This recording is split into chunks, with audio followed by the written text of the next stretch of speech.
Well, the question was, how do I manage doing the bird, because it is physically demanding, and that's true, it is. But I could paint ceilings for quite a few hours, because all day long I have to hold my arm as straight as possible. Otherwise, if it sinks down, he starts getting a neck more like a buzzard.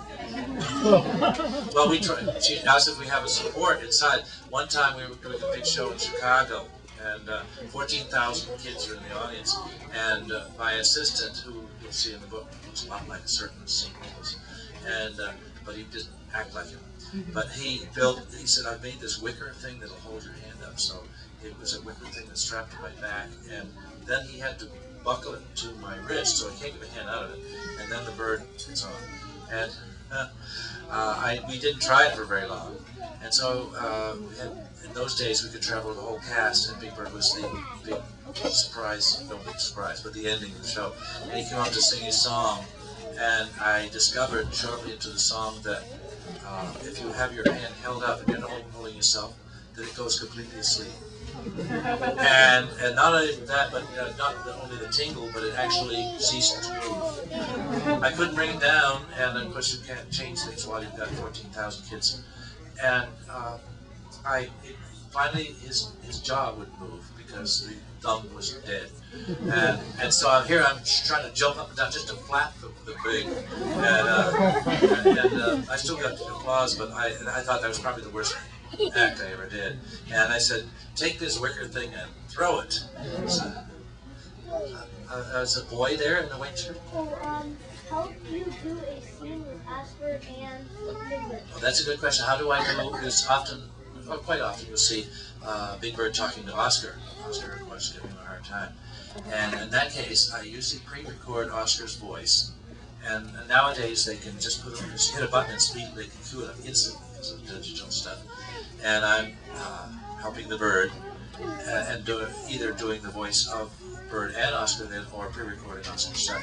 So it's made it fairly easy thanks to the modern. But we've been doing it for years. It used to be much more complicated. Guess that boy, and then I'll go to the book. How is your friendship with Kevin Clash? Oh, just fine. Kevin Clash is a great friend of Elmo. And Elmo used to be called Baby Monster, and I played it. But then he didn't see him for about 10 years. And suddenly, another person played it. He was a very different character. He would say, you want to play? Yes, yes, just a whispery voice. And nothing like he is now. But after he left because he wanted to be an actor. I've never seen him again. But it didn't hurt that he married a woman worth $140 million. So I think so Kevin was there one day, and I said, you know, the character's up for grabs, and he grabbed it. And as soon as he opened Elmo's mouth, I thought it was the most delightful little character. And one of his first things he said was, no! You know, he was started out, 2-year-old and 3-year-olds learn to say it like that. No, emphatically.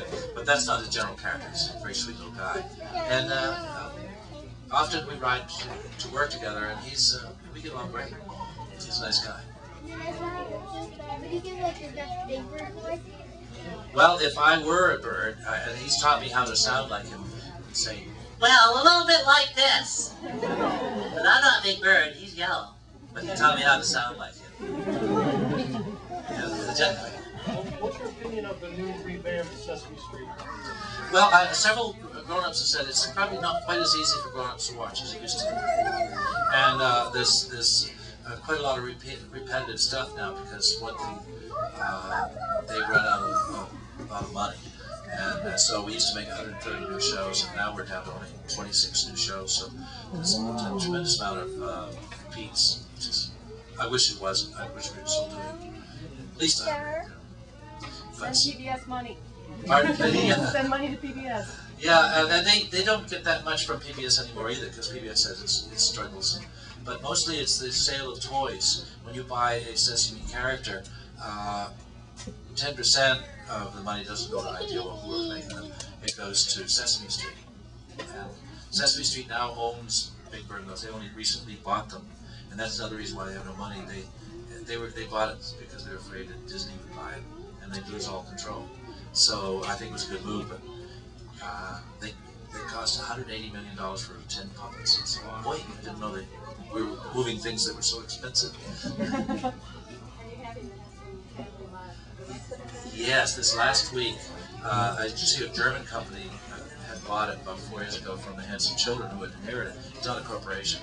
It's a mom and pop thing, Henson's. And so the Germans didn't run it right at all. They were on the verge of bankruptcy all the time and didn't put anything into it.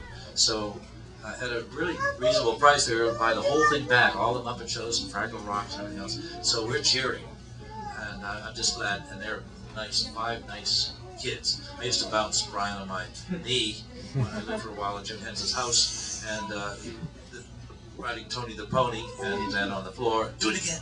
Now he's 39 years old. So we've been doing this for a long time. Any more questions? Yes.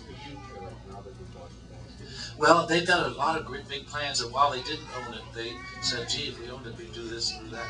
And I understand they're going to try to mount the Muppet Show again. And they did one for ABC about 8-10 years ago, and it didn't come out very well. No, it was not much. It was a shadow. So I hope they do a better job. But they're planning to do a lot of big things, so we'll stay tuned.